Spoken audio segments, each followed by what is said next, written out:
Comenzamos un nuevo capítulo de Microbioscope. Hoy vamos a hablar de reptiles.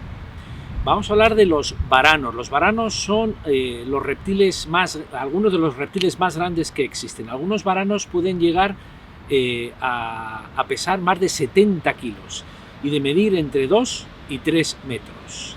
En concreto, los dragones de Komodo son un tipo de varanos que viven en las islas de Komodo en Indonesia. Este tipo de reptiles son carnívoros y normalmente se alimentan de carroña, pero en algunos casos se han documentado algunos dragones de Komodo excepcionalmente grandes que pueden incluso cazar mamíferos más grandes, como pueden ser cabras, jabalíes, ciervos e incluso búfalos de agua. En algunos casos las piezas más pequeñas se las pueden incluso tragar enteras. Hace años se analizó la saliva de un grupo de dragones de Komodo silvestres, salvajes, y se encontró que albergaba más de 50 especies distintas de bacterias, entre gram positivas y gram negativas, algunas de estas bacterias de especial virulencia. Como los varanos muerden a sus presas, en ese momento se pensó que quizá este cóctel de bacterias que existe en la saliva de los dragones de Komodo eran los que producían la muerte de sus presas. Sin embargo, recientemente otros estudios han demostrado la existencia de glándulas productoras de veneno en la mandíbula inferior de los varanos.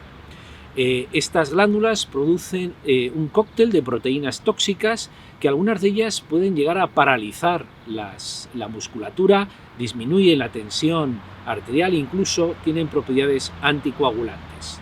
Con lo cual no se sabe a ciencia cierta si el dragón de Komodo mata a sus presas por las bacterias presentes en su saliva o por esos venenos que inyecta a través de esas glándulas venenosas. De cualquier manera, los dragones de Komodo son inmunes a esa gran cantidad de bacterias que tienen en su saliva. Y esto ha sido una curiosidad que ha atraído a los investigadores. Recientemente han estudiado la presencia de péptidos antimicrobianos en la saliva y en la sangre de este tipo de reptiles. Y han encontrado en la sangre de los dragones de Komodo un cóctel de más de 48 péptidos antimicrobianos. Se trata de pequeñas proteínas de unos pocos aminoácidos que son capaces de formar poros en las membranas y desestabilizar las membranas de las bacterias. Además, estos péptidos antimicrobianos suelen tener un amplio espectro contra muchos tipos de bacterias y es más difícil que las bacterias se hagan resistentes a este tipo de sustancias antimicrobianas, con lo cual son muy interesantes como una posible alternativa frente a los antibióticos y al problema de la resistencia a los antibióticos. Recientemente, un grupo de investigadores, basándose en estos péptidos aislados en la sangre de los dragones de Komodo, han diseñado y sintetizado un nuevo péptido en el laboratorio que le han denominado Dragon 1.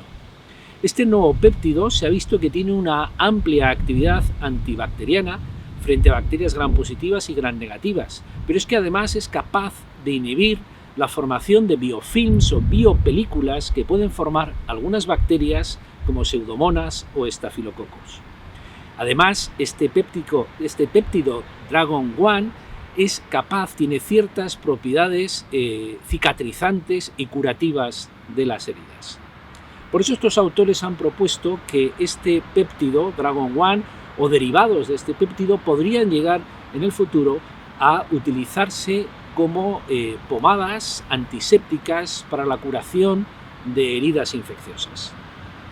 Estas investigaciones sobre los péptidos antimicrobianos en este tipo de reptiles son muy interesantes, porque ya sabemos que el problema de la resistencia a los antibióticos es muy grave.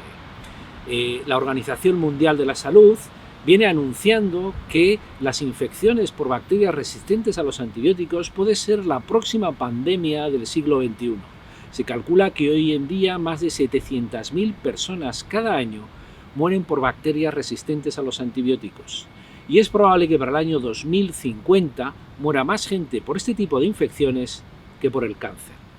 Por eso estudiar la biología de este tipo de animales silvestres o salvajes nos puede proporcionar nuevas herramientas para luchar contra la resistencia a los antibióticos. Quizá en la sangre o en la saliva de estos grandes reptiles se puedan salvar en el futuro millones de vidas.